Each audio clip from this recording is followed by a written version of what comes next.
Hello my friends, welcome back to the channel Ashish sir. आज के इस वीडियो में हम बात करने वाले हैं, कल के सीरीज को हम कंटिन्यू करेंगे, जहां पर आज मैं इस पर्टिकुलर वीडियो में कंटिन्यू करने वाला हूं most important question for HSC commerce student, जो अपकमिंग बोर्ड एग्जामिनेशन के लिए बहुत ज्यादा यूजफुल होने वाला है। और ये सब्जेक्ट आपका होने वाला है most important subject, that is organisation of commerce and management, OCM. अब ये सब्जेक्ट के अंदर टोटल 8 चैप्टर्स है। हर चैप्टर का वेटेज मैंने आपको डिफरेंट वीडियोस में बताए हुए, इसके पहले के वीडियोस में डिस्क्रिप्शन में आपको लिंक मिल जाएगा। अकॉर्डिंगली आप उसको जज कर सकते हो कि कौन सा चैप्टर्स कितने वेटेज के लिए है। कुछ चीजें इसमें मैं आपको डिस्कस करूंगा जो आपके इंफॉर्मेशन के लिए भी ज्यादा जरूरी है और आने वाले अपकमिंग बोर्ड एग्जामिनेशन के लिए भी बहुत ज्यादा जरूरी होने वाले हैं। अब यहाँ पर कौन से ऐसे क्वेश्चन है जो आने वाले एग्जामिनेशन में आपको बहुत ज्यादा ध्यान देना, वो चैप्टर वाइज हम लोग डिस्कशन करने वाले हैं। और अगर आप दिन में एक क्वेश्चन भी करते हो ना, तो मैं आपको अश्योरिटी देता हूं कि 1 महीने के अंदर आपका ओसी अच्छी तरीके से हो जाने वाला है। बाद में सारी चीजों को आपको सिर्फ यूज करना है डिफरेंट डिफरेंट प्रोस्पेक्ट पे, डिफरेंट डिफरेंट ऑब्जेक्ट्स पे, डिफरेंट डिफरेंट आंसर्स के पॉइंट ऑफ व्यू से। ठीक है, तो आज हम लोग बात करेंगे सबसे पहले ओसी के इंपॉर्टेंट क्वेश्चन की, जिसमें चैप्टर नंबर 1 आपको कहता है प्रिंसिपल्स ऑफ मैनेजमेंट। इस चैप्टर के अंदर आपको 3 इंपॉर्टेंट क्वेश्चन है, जिसमें सबसे पहला है हेनरी फर्ल 14 प्रिंसिपल ऑफ मैनेजमेंट। ये इकलौता ऐसा क्वेश्चन है जो most of the time boards में पूछा जाता है। 5 प्रिंसिपल्स तो पूछा ही जाता है, right any 5 14 principal of management. तो ये आपको बहुत इंपॉर्टेंट क्वेश्चन है। इसको बिना किए तो कोई पेपर में गया तो मूर्खता से परिपूर्ण नहीं होगा वो। ठीक है, आपको 100% इसको करना ही है। दूसरा, nature of principles of management. And third, एफडब्ल्यूज scientific principle of management. Next question की अगर हम बात करते हैं तो चैप्टर नंबर 2 में that is functions of management की बात करेंगे। इस चैप्टर का डिस्टिंग्विश बहुत ज्यादा इंपॉर्टेंट है और इसका एक लॉन्ग आंसर आने के चांसेस बढ़ जाते हैं। तो डिस्टिंग्विश में planning, commission, planning, coordinating, controlling, ये सारी जो भी आपके 6 फंक्शंस ऑफ मैनेजमेंट है उसका डिस्टिंग्विश आप करो। अगर आप वो डिस्टिंग्विश कर लेते हो तो नॉर्मली आपके वो चैप्टर्स खत्म हो जाता है। ठीक है, तो यहां पर आपको एक ही क्वेश्चन है, that is importance of planning, controlling, coordinating, organising, directing and staffing. ठीक है, इसका डिस्टिंग्विश कर लोगे तो आपका मेजॉरिटी चैप्टर हो जाने वाला डियर्स। तो ये चैप्टर को अगर आप एक दिन में एक टाइप भी करोगे तो आपका 6 दिन में 6 टाइप हो जाने वाला है और बहुत अच्छी तरीके से होने वाला है। ठीक है, इसका मैं ट्राई करूंगा नेक्स्ट अपकमिंग वीडियोस में importance of functions of management के कॉमन आंसर्स दे दो, ताकि कोई भी आएगा तो आप उसको लिखकर अपना काम चला सकते हो। नेक्स्ट चैप्टर की हम लोग बात करेंगे, chapter number 3, that is entrepreneurship development. ये चैप्टर जब मैंने सिखाया था तो आपको मैंने कहा था ये चैप्टर आपको बहुत कुछ सिखाएगा जिसको प्रैक्टिकल वर्ल्ड में एप्लीकेबल करना बहुत ज्यादा जरूरी होगा। जिसमें पहला क्वेश्चन आता है आपका फंक्शंस ऑफ एंटरप्रेन्योर, उसके बाद सेकंड इंपॉर्टेंट क्वेश्चन आता है characteristics of entrepreneur and third startup India. ठीक है, ये 3 क्वेश्चन अगर आप कर लोगे तो आपका ये चैप्टर के अंदर मेजॉरिटी चैप्टर आपका खत्म हो जाता है और मेजॉरिटी शॉर्ट नोट्स टाइप के क्वेश्चंस खत्म हो जाते हैं। नेक्स्ट चैप्टर की हम लोग बात करेंगे, चैप्टर नंबर 4, बिजनेस सर्विसेज। ये चैप्टर बहुत बड़ा चैप्टर है, पहला। दूसरा, चैप्टर का वेटेज बाकी चैप्टर के कंपैरिजन में ज्यादा है, इसलिए चैप्टर को आपको बहुत इत्मीनान से, सब्र के साथ करना है। ठीक है, इसमें पहला इंपॉर्टेंट क्वेश्चन आपका होने वाला है types of warehouse, functions of warehouse. Third important आएगा टाइप्स ऑफ बैंक्स। उसके बाद नेक्स्ट इंपॉर्टेंट क्वेश्चन है functions of commercial bank. Next आएगा आपका types of life insurance policy, principle of insurance and types of fire insurance policy. इस chapter के अंदर total 7 ऐसे क्वेश्चन है जो most of the time repetitive तरीके से बोर्ड एग्जाम्स में पूछे गए। अब आप लोग बोलेंगे सर बोर्ड एग्जाम बोल रहे हो तो हमारा कोविड के बाद पहला बोर्ड एग्जाम होने वाला नया सिलेबस, लेकिन ये सारे क्वेश्चन पुराने सिलेबस में के भी हिस्सा हुआ करते थे। तो अगर उस पुराने सिलेबस के हिस्से से बात करें तो ये सारे क्वेश्चन पहले भी आ चुके हैं एग्जाम में, तो वो पॉइंट ऑफ व्यू से कंटिन्यूएशन ही बोल के हिसाब से मैं बोलता हूँ ये क्वेश्चन आपको एग्जामिनेशन में देखने के लिए मिल सकते हैं। नेक्स्ट बात करते हैं chapter number 5, that is emerging modes of business. ये आपके लिए बहुत ज्यादा इंपॉर्टेंट चैप्टर है क्योंकि इसके अंदर आपको न्यू प्रोस्पेक्ट ऑफ बिजनेस देखने के लिए मिलता है। इलेक्ट्रॉनिक बिजनेस, आउटसोर्सिंग वगैरह क्या होता है, ये सारी चीज हमने ये चैप्टर में देखा हुआ है। इसमें आता है हम लोग टाइप्स ऑफ ई बिजनेस की बात करेंगे, B2B, B2C, C2C, ऐसा टाइप के e business. Second, advantages and disadvantage of e business, advantage and disadvantages of outsourcing. Outsourcing बहुत इंपॉर्टेंट क्वेश्चन है शॉर्ट नोट के पॉइंट ऑफ व्यू से इस चैप्टर के लिए। उसके बाद BPO, business process outsourcing, legal process outsourcing and knowledge process outsourcing. BPO, LPO और केपीओ का अगर आप डिस्टिंग्विश कर लोगे तो आप वेल एंड गुड, अदरवाइज उसका डिस्टिंग्विश को आप एज ए शॉर्ट नोट भी इस्तेमाल कर सकते हो। ये उन बच्चों के लिए हिदायत है जो अभी अभी पढ़ाई शुरू कर रहे हैं।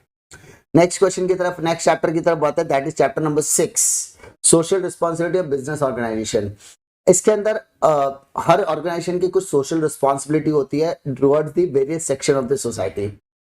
जब उन सेक्शन ऑफ द सोसाइटी के हम बोलते हैं तो उसके प्रति जो रिस्पॉन्सिबिलिटी, उसमें से कोई एक रिस्पॉन्सिबिलिटी आपको 5 मार्क के लिए, 4 मार्क के लिए पूछे जा सकते हैं, और अगर सोने पे सुहागा होगा तो 2 रिस्पॉन्सिबिलिटी आपको 8 मार्क के लिए पूछा जा सकता है, जिसमें पहला functions of society, that is एक पार्ट ऑफ सोसाइटी आता है आपका कस्टमर। सेकेंड सोसाइटी, इसके बाद गवर्नमेंट, एम्प्लॉय एंड ओनर। ठीक है, ये 5 प्रोस्पेक्ट के हिसाब से आपको यहाँ पर अच्छी तरीके से देखना है। उसके बाद हम लोग बात करेंगे नेक्स्ट चैप्टर नंबर 7 की, जो आपका है कंज्यूमर प्रोटेक्शन। अब ये चैप्टर के अंदर आपको क्या देखना है, राइट्स ऑफ कंज्यूमर। हर साल के हिसाब से इस साल भी इंपॉर्टेंट क्वेश्चन में से एक देखा जाता है। तो राइट्स ऑफ कंज्यूमर करने के बाद आपको यहाँ पर करना है role of NGO and consumer protection. कुछ क्वेश्चंस ऐसे होंगे जो शायद आपके रिड्यूस सिलेबस का हिस्सा हो गए, लेकिन ये क्वेश्चन अगर कर लोगे तो आपको ऑब्जेक्टिव के लिए काम आएगा, केस स्टडीज के लिए काम आता है। ठीक है, फिर आता है लोक अदालत, एंड इस चैप्टर का बिना डिस्टिंग्विश के कोई पेपर आज तक बना ही नहीं है और ना कभी बन सकता है। ठीक है, इस चैप्टर का डिस्टिंग्विश है that is district forum, state commission, national commission. इस चैप्टर का डिस्टिंग्विश 100% पेपर में मिलेगा। मैंने बोल दिया मिलेगा मतलब मिलेगा। आपके सारे टीचर्स है, जो भी आप टीचर्स आपके कांटेक्ट में, सबको पूछ लेना इस चैप्टर के बिना या इस डिस्टिंग्विश के बिना कभी कोई पेपर उसी का बना है क्या। आज तक तो नहीं बना और ना कभी आगे बनेगा। फिर हम लोग बात करते हैं चैप्टर नंबर 8 की। चैप्टर नंबर 8 में आता है मार्केटिंग। मार्केटिंग के अंदर आपको सबसे पहले करना है 4 P's of marketing, place, product, promotion and price. उसके बाद हम लोग बात करेंगे 3 P's ऑफ मार्केट सर्विसेज की, functions of marketing, importance of marketing to consumer and society, and last 7 P's of marketing. ठीक है, ये जो क्वेश्चंस मैंने आपके साथ डिस्कस किए हैं, अगर आप चाहो तो इसको काउंट कर सकते हो। ठीक है, ठीक है, मैं अभी यहाँ पे काउंट करने की शुरुआत करने वाला, देखता हूँ कि आप लोगों को होता है कि नहीं, कितने क्वेश्चंस है जरा मेरे को ध्यान से आप बताना। ठीक है, तो हमने यहाँ पे डिस्कस किया इंपॉर्टेंट क्वेश्चंस की। तो चैप्टर नंबर 1 में देखो तीन, यहाँ पे कितने क्वेश्चन दिख रहे हैं आपको, 3 क्वेश्चन। ठीक है, अब आप टोटल करते जाना कितने क्वेश्चंस मैं दे रहा हूँ। अगर दिन में एक क्वेश्चन भी अगर आप करते हो तो कितने दिन में आपका उसी के इंपॉर्टेंट क्वेश्चन हो जाने वाले हैं, और यानी ऑलमोस्ट आपने पूरा सिलेबस कवर कर लिया है इंपॉर्टेंट क्वेश्चन के प्रोस्पेक्ट से। 3 क्वेश्चन आपको चैप्टर 1 में। चैप्टर 2 की अगर बात करोगे तो आपको 6 फंक्शंस है, तो मैं 6 दिन पकड़ लेता हूँ, तो 6 + 3 9 हो गए क्वेश्चंस। उसके बाद चैप्टर नंबर 3 में आपको देखोगे तो आपको यहाँ पर टोटल 3 क्वेश्चन देखने के लिए मिले, तो 9 + 3 कितने हो गए, 12 हो गए। ठीक है, चैप्टर नंबर 4 की अगर हम बात करें तो सिर्फ यहाँ पे मेरे को टोटल 7 क्वेश्चन देखने के लिए मिले, तो 12 + 7 19 डेज हो गए। ठीक है, और उसके बाद 5वें चैप्टर के अंदर मेरे को यहाँ पर कितने क्वेश्चन दिख रहे हैं, 6, तो 19 + 6 कितना होगा, 25 क्वेश्चन हो गए। चैप्टर नंबर 6 के अंदर टोटल 6 रिस्पॉन्सिबिलिटीज है, 25 + 5 30 क्वेश्चन हो गए। चैप्टर नंबर 7 के अंदर आपको टोटल 4 इंपॉर्टेंट क्वेश्चन दिखे, तो 30 + 4 34 हो गए। एंड लास्ट में मार्केटिंग के अंदर आपको टोटल 5, तो 39 क्वेश्चन टोटल आपको देखने के लिए मिलेंगे। यानी अगर आप अपनी कैपेबिलिटी के अंडर यूटिलाइजेशन भी करोगे ना, अंडर कैपेसिटी भी काम करो, तो दिन के एक क्वेश्चन तो आप कर ही सकते हो। एक क्वेश्चन दिन में करने का मतलब है ये साल 2021 खत्म होने से पहले आपका पूरा उसी खत्म हो जाएगा, अगर आप दिन में एक क्वेश्चन भी करते हो तो। अगर आप दिन के 2 क्वेश्चन करते हो तो सब 20 दिन में खत्म हो जाएगा। सर दिन के अगर मैं 3 क्वेश्चन करूं तो जितनी जल्दी करो उतना, लेकिन अगर एक क्वेश्चन भी अगर मिनिमम करते हो तो ये 2021 खत्म होने से पहले आपका उसी खत्म हो जाने वाला है, ये अश्योरिटी मुझे है। ठीक है, इसके बाद आपको जो मॉडल पेपर लेना है सारी चीजें देख लो कि मैंने जो इंपॉर्टेंट क्वेश्चन दिए उसमें से आए हैं या नहीं है, तो आपको एक आइडिया मिल जाएगा कि मैंने जो रिलायबल सोर्सेज से या जो भी मैं पिछले साल से इंपॉर्टेंस दे रहा है उसके पहले की ईयर में आप पुरानी वीडियोस को अगर देखोगे तो मैं अपने मेन चैनल पे भी इंपॉर्टेंट क्वेश्चन की सीरीज पिछले 3 सालों से कंटिन्यू करते आ रहा हूँ, तो हमेशा से आपको उसका बेनिफिट मिलने वाला है। उम्मीद करता हूँ कि आपको इसमें कोई भी दिक्कत नहीं आएगी। सबसे पहली चीज, आप लोगों ने अगर वीडियो अभी तक देखा है तो थैंक्स फॉर वॉचिंग। दूसरी चीज, अगर अभी तक आपने हमारा टेलीग्राम चैनल ज्वाइन नहीं किया है तो डिस्क्रिप्शन में लिंक दे रहा हूँ, वहां से ज्वाइन कर लीजिए, और डिस्क्रिप्शन में आपकी जरूरतों का सारा सामान वहां पर अवेलेबल है, सारे के सारे लेक्चर्स वहां पर आपको देखने के लिए मिलेंगे।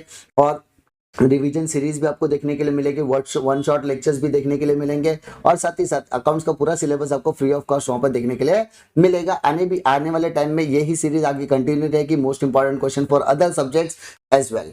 ठीक है, पसंद आया तो लाइक करो, क्योंकि आपके लाइक से हमें मोटिवेशन मिलता है, शेयर से चैनल पर भरोसा उठता है कि भाई आप लोग भरोसा कर रहे हो, आप लोग भरोसा पे हम लोग का बोलते हैं ना उतरने की कोशिश करेंगे। चैनल को सब्सक्राइब जरूर कीजिए अगर पहली बार आ रहे हो तो। साथ ही साथ आपको आने वाली बोर्ड एग्जाम के लिए ऑल द बेस्ट। मिलता है मैं आपको अगले वीडियो में एक और नए इंपॉर्टेंट क्वेश्चन की सीरीज के साथ। तब तक के लिए जय हिंद।